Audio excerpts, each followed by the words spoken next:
Now we are seeing a problem on Otto cycle. Let us see the problem.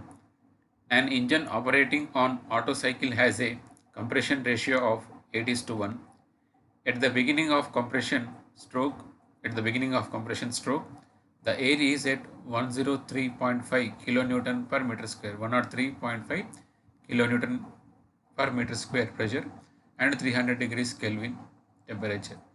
If the heat supplied is 920 kilojoules per kg of air, calculate the maximum pressure and temperature in the cycle and the efficiency. So here and also is given, assume CV specific at constant volume is 0.718 kilojoules per kg Kelvin and gamma 1.4. So if you see here the given data, first of all the engine is operating on Otto cycle. So compression ratio is given 8 is to 1 and initial pressure is given 103.5 kilonewton per meter square. Initial temperature is given 300 Kelvin and the heat supplied. So here air is taken as a medium working fluid, and for that heat supplied is given 920 kilojoules per kg of air. So you see here, this is the diagram, PV and TS diagrams for Otto cycle, and here if you see P3 is the maximum pressure in the cycle and T3 is the maximum temperature in the cycle. So here we have to find out maximum pressure means P3 we have to find out, and maximum temperature means T3 we have to find out. So first of all let us find out maximum temperature. So to find out maximum temperature T3, first of all let us consider adiabatic compression process 1-2. So why? Because from the 1-2 we'll find out T2, and after that we'll find out T3. So further we are considering first of all process 1 and 2. And here for the given data, first of all if you find out temperature only, we can find out pressure. So let us see how means. Let us see here. So first of all consider this process 1 and 2. So this process 1 and 2 is called reversible adiabatic compression process or isentropic process. So this is a adiabatic process and this is also adiabatic process. This is constant volume process and this is also constant volume process. So here first of all if you consider this process 1 and 2, and this process is nothing but adiabatic compression process. So for this adiabatic process 1-2 we can write T2 by T1 is equals to V1 by V2 whole power gamma minus 1. So for adiabatic process 1-2 you can write like this, the relation between temperature and volume. So here if you observe this this V1 by V2, so 1 and 2, or the V1 by V2 is called here, it is called as a compression ratio, and it is given in the question. So V1 by V2 is compression ratio, it is given 8 is to 1 means, and compression ratio will take generally as smaller. So it is 8 is to 1, or simply it is 8. So that is nothing but V1 by V2. So in the place of V1 by V2 we can substitute 8, and gamma is given 1.4 in the question. So if you simplify this here, T2 is equals to T1 into 8 to the power of 0.4, and T1 is given 300 kelvins. So if you simplify that, we are getting T2 as 689.2 kelvins. And after that we have to find out T3.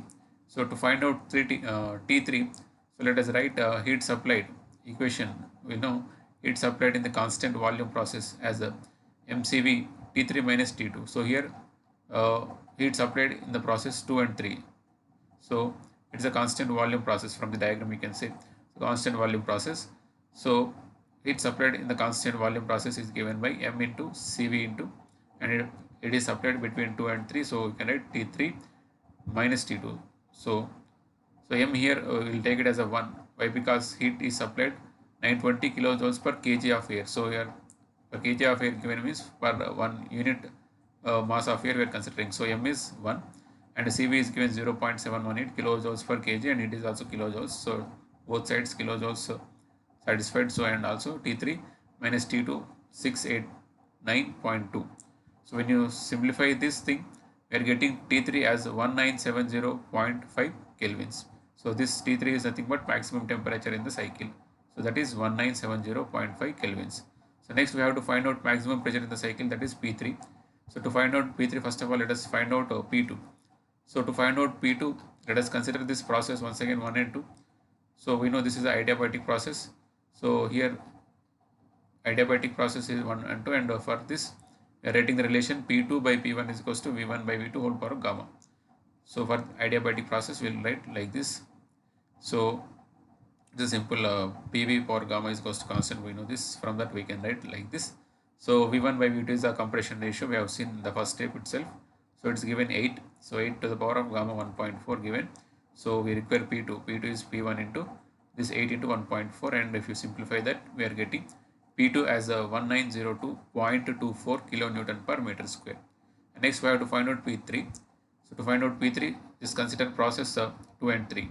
So we have seen already 2, 3 is a constant volume process.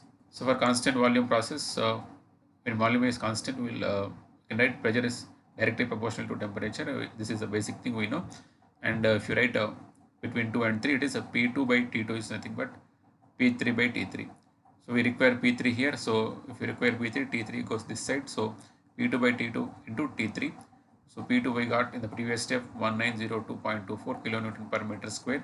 T2 we got in the first step the first para 689.2 kelvins, and T3 we got 1970.5 kelvins. So if you simplify that, we are getting P3 as 5438.7 kilonewton per meter square. So this P3 is nothing but maximum pressure in the cycle.